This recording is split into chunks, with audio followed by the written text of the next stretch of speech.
If you enjoy watching Common Ground online, please consider making a tax-deductible donation at lptv.org. Lakeland Public Television presents Common Ground, brought to you by the Minnesota Arts and Cultural Heritage Fund and the citizens of Minnesota.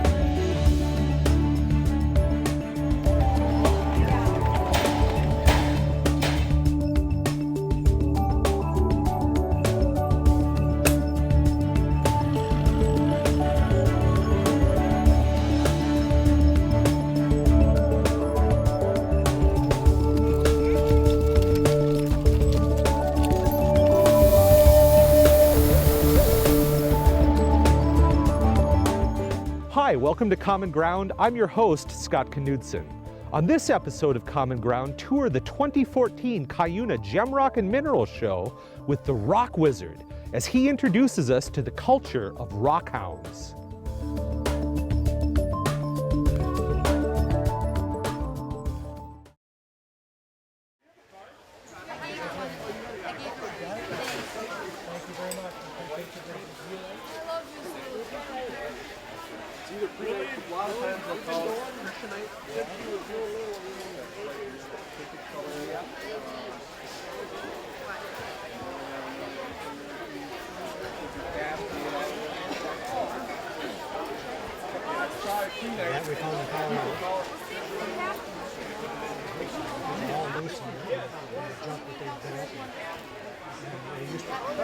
My friend of mine's dad, and he ended up helping teach him, and I'm like,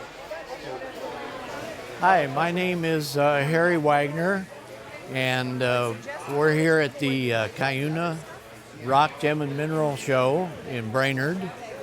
I've been the wizard here for probably 6-7 years.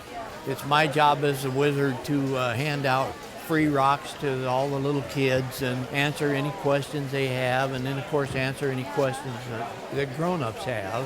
Do you know what kind of rock this is? Well, let's see. Everybody has a rock, they wonder what it is, and so I try and find out for them. Probably from Montana. So that would be called a Montana agate. I've been into rocks since I was probably 7 years old. I became very interested, and I used to pick agates. I'm originally from Iowa, and we would have a lot of Lake Superior agates in Iowa. And I always liked petrified wood, so I'd pick that too. And then as the interest grew, I had a teacher in school, in grade school, that was very inspirational to me. She gave me some mineral specimens, and that really sparked my interest, and I've been studying rocks and minerals basically my whole life since then.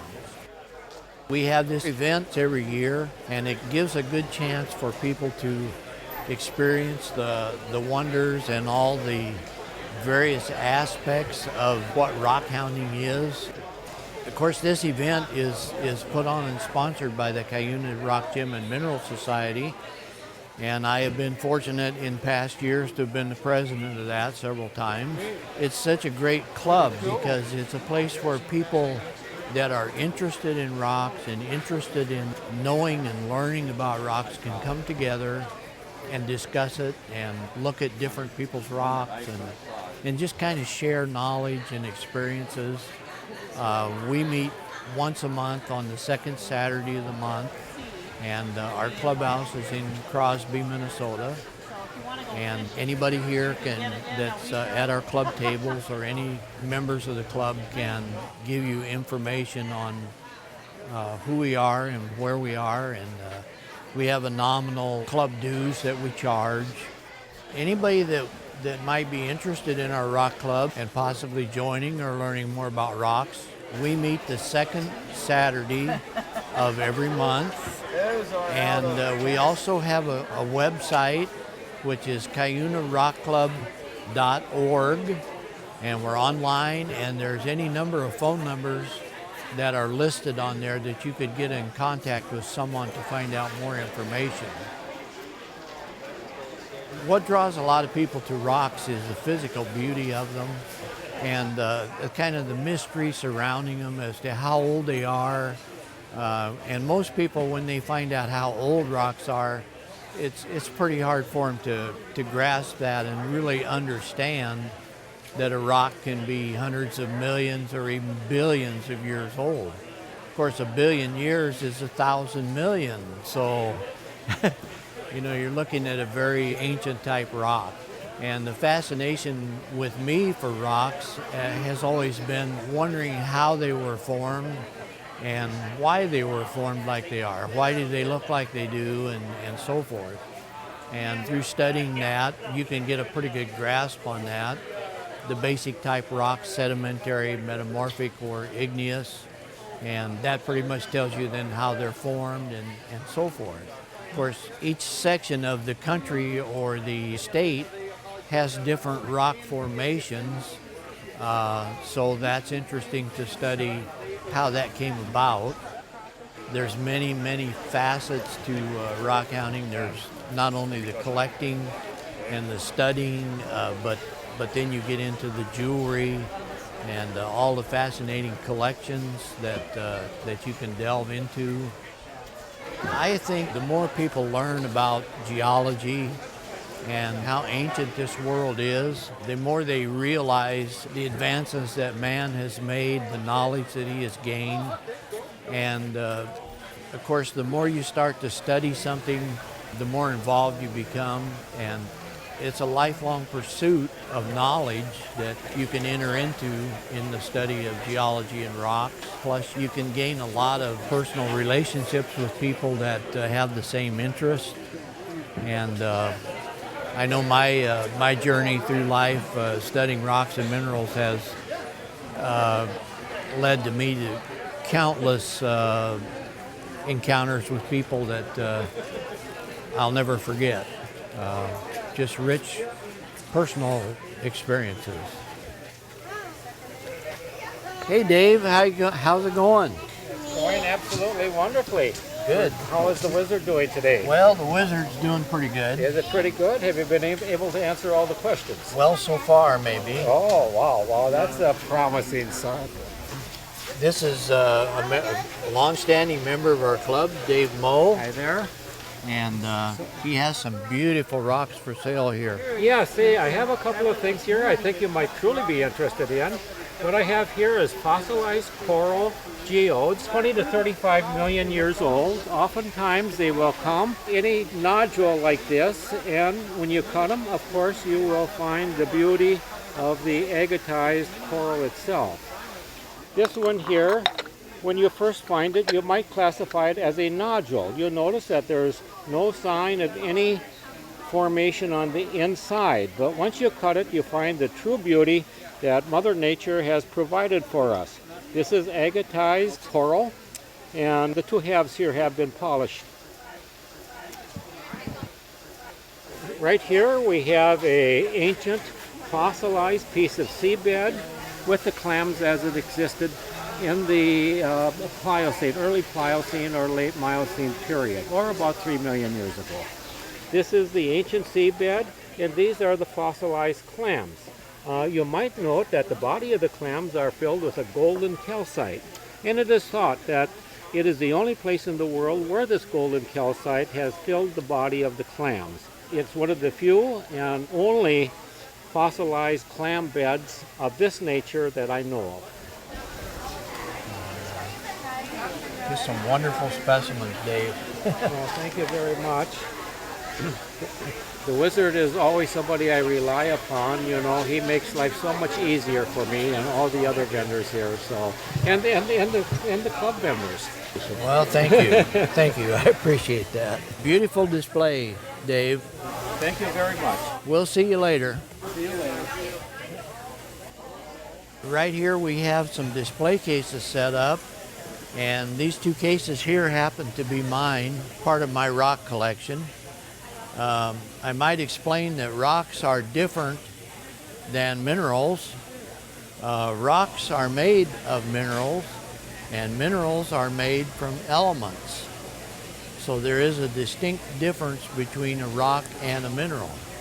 And for the most part, to most people, rocks are not that interesting because they don't display the beauty that minerals do in as much as crystals or agate formations and things like that. But they're very interesting to me, and I think once people started studying rocks, they would become more interested. I have two examples here of rocks that are among the oldest that are found on the earth. The first is a Morton gneiss, which is technically called a migmatite. A gneiss is a form of a metamorphic rock that was taken down into the earth or subducted and became subject to remelting under tremendous heat and pressure and recrystallized to form a migmatite. And this migmatite has been dated at 3.5 billion years old. 3.5 billion. The next one is Ely Greenstone, and Ely Greenstone is about 2.7 billion years old. It's a form of basaltic lava that spewed out of a volcano, which happened to be under the ocean, on the floor of the seabed. And the Ely Greenstone then became subject to changes through pressure, heat, and water, and so forth. And it turned from a basaltic lava into what they call Ely Greenstone, which is a metamorphized form of the previous. Ely Greenstone has been very much associated with iron mining and iron formation. Okay, over here we have a case of Thomsonite. And this is actually a zeolitic mineral, and it actually occurs all over the world, but it's pretty famous here in Minnesota because of the potential for making jewelry. And it's little air bubbles and so forth in gas bubbles in basalt that filled up with a mineral and crystallized and made the Thomsonites. And these occur up around Grand Marais on the North Shore. And this is a really beautiful, excellent display by Mr. Wayne Nelson. My name is Wayne Nelson, and I'm a rock hound, and I consider myself a collector of God's art. I have a lot of Thomsonite, which is found in Minnesota, a lot of cabs. Some of the cabs are from Mexico and Montana agate. Have a lot of different minerals, fluorites. I kind of specialize in Rogerly fluorite from England. It's a highly fluorescent mineral. And I also like to collect amethyst from around the world, and my favorite is amethyst from Uruguay, and I have that over on the stands over there. Any agates, I like to cut and polish them. And crystals are fun too. I want to show you the Labradorite over here. This comes from Madagascar, and it's a very high flash, the way they cut and polish. This on this end is a darker base and a different flash. On this end, it's a lighter Labradorite, and the flash is a little bit different. And then in the front here, we have a design, what they call a flame. You can see the different angles. It looks like a flame on a candle. And you get that in the sunlight, the different angles, the flash just jumps out at you. My favorite to work is Thomsonite, and this particular Thomsonite here, it's unique because it has copper inclusion in it. But I look for the eyes in Thomsonite, And then, as I said, this purple, that's telling you there's copper inside. And you really don't see it until you polish it. Now all of these I polished on a diamond wheel by hand. Real beautiful ones have nice greens to them. And there's a green eye with a red center. And the little black eye on there, on the edge. But it's a nice green. This is what Thomsonite looks like after you pull it out or extract it from the basalt. And you really can't see anything in there. I did polish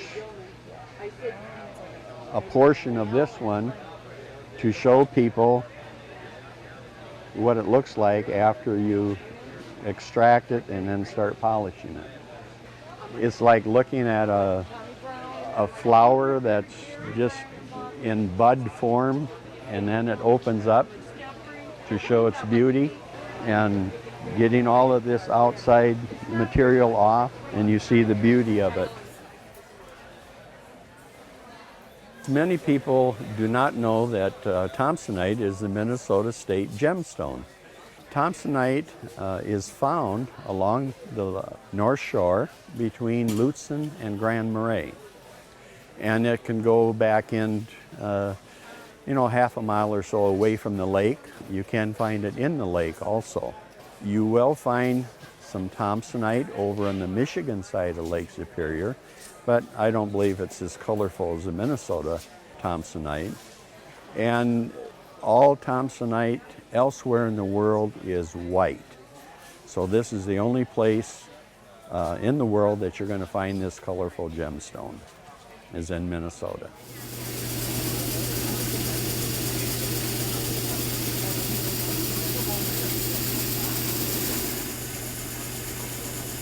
Down on this end of our show, we have a couple of rock saws set up, and we can do cut people's rocks for them for a modest charge.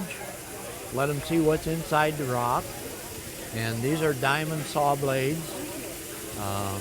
It's a kind of a slow process cutting a rock. Usually probably takes 15 minutes or more to cut a rock. And the saw blade runs in an oil to keep it cool. So it allows people to get a rock cut if they want one cut.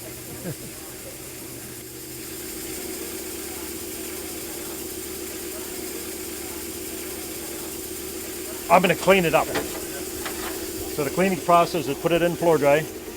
Oh. And I get the other half out.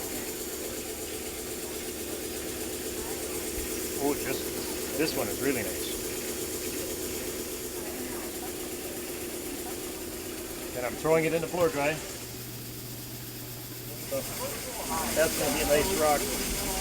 The floor dry just gets rid of some of the oil. And the next step is just soap and water.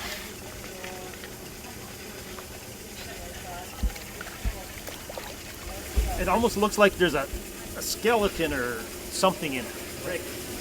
Hand it off to the owner.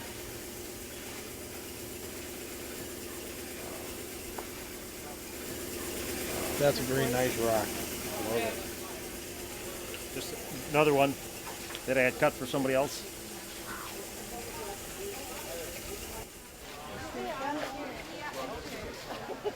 An event like this gives a chance for people to come and see something that they may have never experienced before.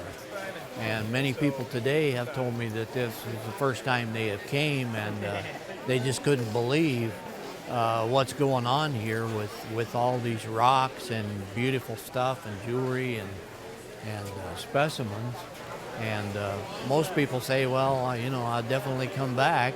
And for me personally, as being the Wizard of Rocks, it's delightful for me because I'm seeing kids that are 15, 16 years old or more that came to me years ago, and I give them a free rock. And it's inspired them. And most of these little kids they're just really sharp when it comes to rocks. They know what an agate is, and they hunt them, and a good many of them have a strong desire to really know about rocks. And to me, that's very fulfilling. I've had no formal training in rocks, only just what I've picked up and learned on my own. But I've been a very diligent student and still am. And there's a vast world of knowledge that I don't think a person could ever fully comprehend. I mean, it's such a vast subject that I encourage all the young people to get into it. Hello, Joan. How's it going? Are you finding lots of good stuff today? Oh, of course. I just need more money. That's always the the problem. name of the game. More money. Beautiful though. I love this turquoise. These people here are members of our club. Chuck is a faceter. He makes the really beautiful stuff, faceting. This is an example of faceting,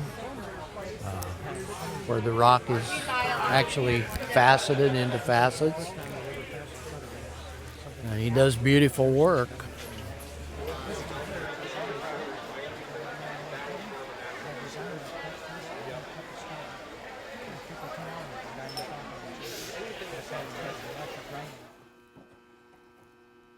I'm Chuck Durnan, and I'm what the gem and mineral hobby calls a faceter. It's a man who facets gemstones and cuts gemstones. Faceter means that you're putting individual angles on the stone. My dad exposed me to the hobby when I was a kid. I was about 6 years old, and I sat next to him watching him cut a belt buckle stone, a 30 by 40 cabochon that goes into a belt buckle.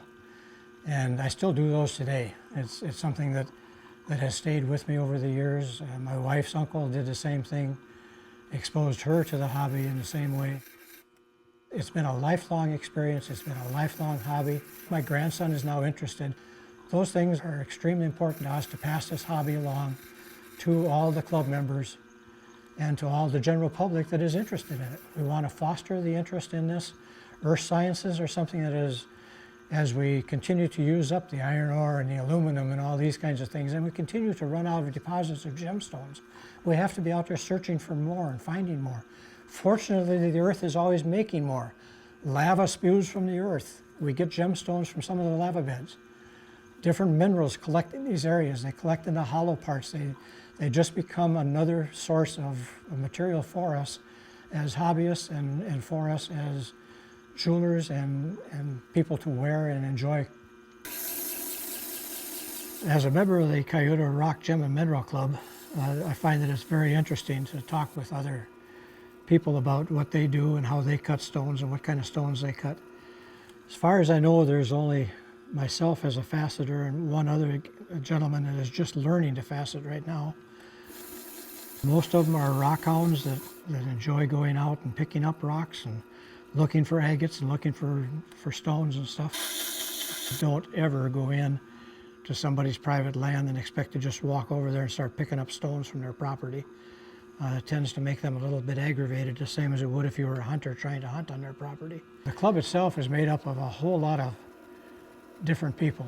Most of them are retirement age, but not all. Since we started doing our club show down in Brainerd, we found that there's an interest in the gem and mineral and rock hobbies, the earth sciences, enough to start attracting some young families. Most of the high school kids and the grade school kids, especially the grade school kids, are so open to what's going on in their world. We even have a couple of the club members that regularly go out to grade schools and high schools and put on a program about gem and minerals and rock hunting and all that kind of thing. It's really an educational thing for the kids that get the opportunity to have them come. Certainly is available to any schools that are within a decent driving distance. Our area down there toward Brainerd, and our club actually meets in Crosby. So if you're within that area and you'd like to have some club member come and talk, just get a hold of some members of the club and we'll be happy to set that up and try to work with you to get the kids more involved.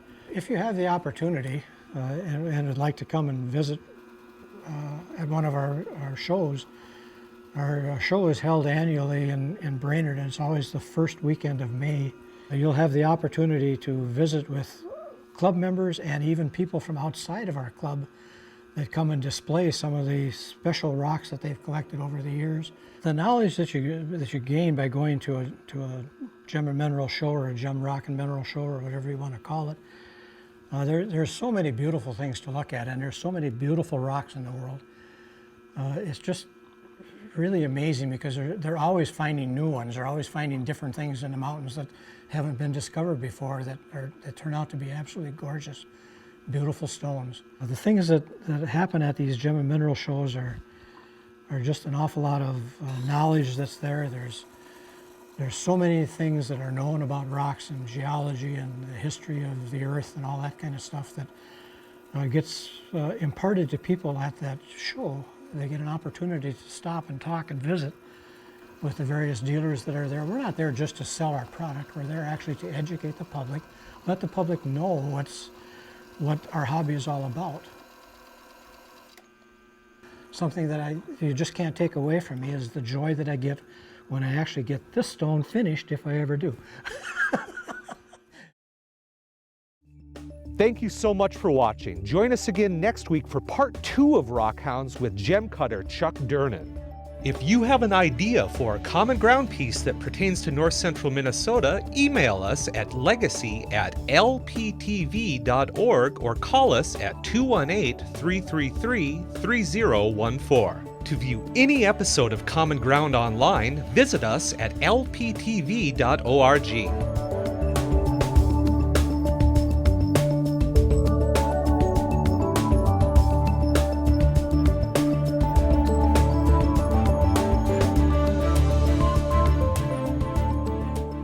To order episodes or segments of Common Ground, call 218-333-3020. Common Ground is brought to you by the Minnesota Arts and Cultural Heritage Fund with money from the vote of the people November 4th, 2008.